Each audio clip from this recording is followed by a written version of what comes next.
We've experienced some really cold winter, and we can stay inside with blankets and huddle up and be warm. But what do wildlife do? Joining us today, she is the Wildlife Communications Specialist with Ohio Division of Wildlife, Schott. And thanks for joining us. Thanks for having me again. Okay, so what does the wildlife do when we're all inside, you know, shivering still? What are they doing when they're out? They're staying outside, right? They can't come indoors and cuddle up in blankets like us. And when we look at our different wildlife species in Ohio, they kind of have three main options. Option number one is they stay here and they enter what we call some sort of dormancy, where they slow all their activity down. Option number two is they get on out.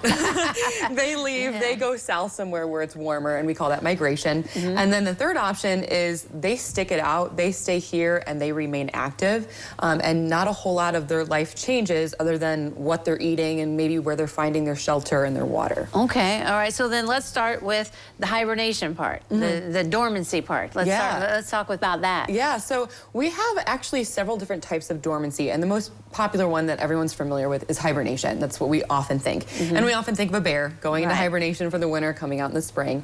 And that is characteristic of our warm-blooded animals, specifically our mammals, so that bear.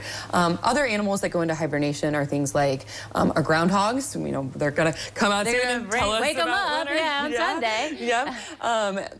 But they will go into this hibernation too, where their whole body just slows way down. And they go into this kind of sleep period, and they don't really do anything until it starts to get warm. Our cold-blooded animals have a different types of dormancy called brumation. And they go into something similar, but they will actually kind of wake up. If we have some warmer temperatures in the wintertime, they'll actually kind of start becoming a little more active.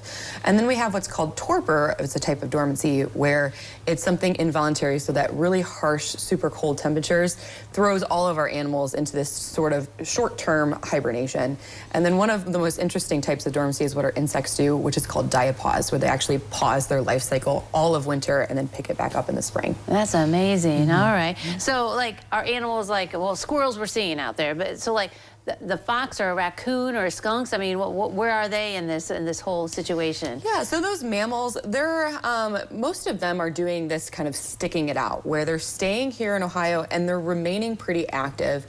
So squirrels, we're going to see them, you know, in trees, kind of looking for the nuts that they buried or cached away, but then they will go into that torpor if it gets really cold. If you notice, if we get into, you know, 10 degrees or below temperatures, you might look around and you might not see much of anything, especially our squirrels, and that's because they've gone into this short term, often a day or two, quote, hibernation, and then they'll come back out when we get warmer temperatures like today. So when we had that really cold spell, I mean, so the squirrels were dormant. What about like the bunnies and the deers and stuff like that? Did they stay dormant too, or, you know, where are they in that situation? Yeah, so they'll do that as well. The deer in particular will alter their feeding habits. So they might become more active. If it's a sunny day and there's sunshine, they'll become more active during the daytime, you know, earlier in the day as opposed to just evenings and into the night.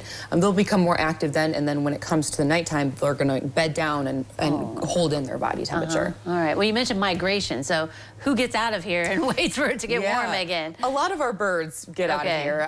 Some of our waterfowl, our shorebirds, some of our small songbirds, like our warblers, they will leave. They'll go anywhere from just the southern United States, like Florida, all the way, you know, into Mexico and South America. It all depends on the bird species and what they need to survive. But we have a variety of birds that are migrating out of here. And then we also have one migratory insect. We have the monarch butterfly.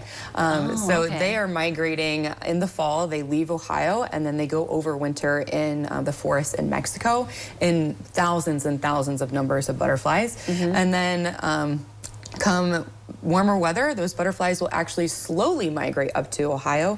That generation of monarchs will migrate into the southern United States and lay their eggs, and it's their children that will actually come up here to Ohio. All right. So mainly the birds are migrating, but what about like moths and other butterflies? Are they like the monarch too and get out, or are they?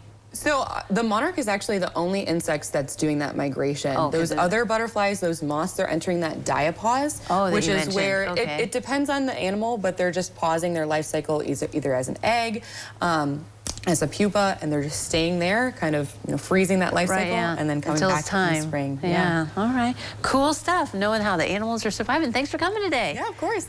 All right, don't go away. New Edition continues in a moment.